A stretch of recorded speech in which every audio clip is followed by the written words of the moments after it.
Bonjour à tous et bienvenue dans cette nouvelle vidéo sur téléphone seulement pour une fois, où je vais vous présenter donc ici pendant une petite série plusieurs applications qui ne sont que sur téléphone. La première s'appelle F-Droid.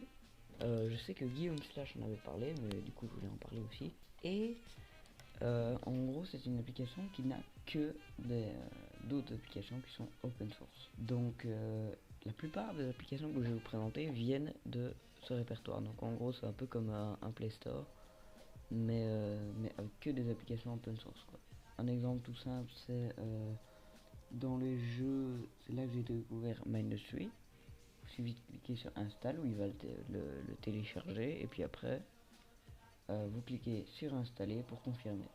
A savoir que pour faire ça vous devrez aller dans les paramètres puis dans sécurité et activer la case ici Unknown Sources ou sources inconnues pour pouvoir autoriser les applications. Du coup également une autre chose qui se fait automatiquement c'est les mises à jour. En fait elles ne se font pas automatiquement, justement vous pouvez choisir de les faire quand vous voulez et il y a vraiment de tout là-dedans. Il y a des choses qui sont bonnes, il y a des choses qui sont moins bonnes. Mais tout est open source. Et également, attendez, je vais essayer de trouver un. Voilà. Vous voyez que il vous donne des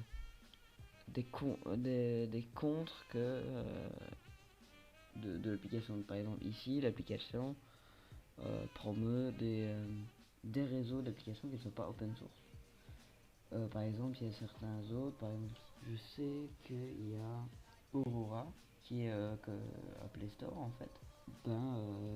Certains par exemple vont vous dire qu'ils traquent les utilisateurs. Alors F-Droid en fait c'est ceux qui donnent les applications. Par exemple ici comme vous le voyez on peut totalement télécharger une autre application pour avoir des applications F-Droid depuis F-Droid. Donc c'est un peu un truc bizarre mais voilà, donc il n'y a pas de limitation. À savoir que F-Droid, vous ne pouvez pas le télécharger depuis le Play Store, évidemment, ça les emmerderait un peu. Mais vous pouvez le télécharger depuis en activant les sources inconnues et en allant sur leur site internet. Donc voilà, donc là il doit être téléchargé, effectivement. Donc, voilà, Aurora Droid que je viens de télécharger. Bon, il change de... Je ne sais pas se mettre en mode plein écran du coup, mais on va faire comme ça. Voilà, hop. Donc ici il y a même plus de choses en fait, donc c'est assez intéressant. C'est vraiment très intéressant. Donc là je découvre totalement Aurora Droid avec vous, mais puisque c'est lié à F-Droid, autant le faire avec. Et personnellement je trouve que les designs sont assez sympas comme ça. Assez simple. J'aime bien. Et si vous me demandez comment je fais pour enregistrer mon écran, c'est d'une manière un peu spéciale, hein. C'est vraiment, j'ai connecté mon téléphone par USB à mon ordinateur en installant un logiciel qui s'appelle SRCPY qui va miroiter, je sais pas si ça se dit, l'image qu'il y a sur le téléphone sur l'ordinateur et j'enregistre ça avec OBS. Pas du tout compliqué. Donc voilà, il a installé.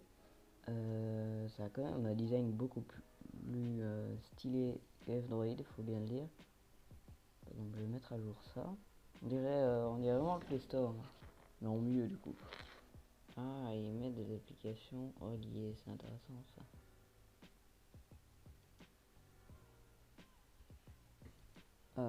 Et du coup ici vous avez toutes les applications que j'ai installées.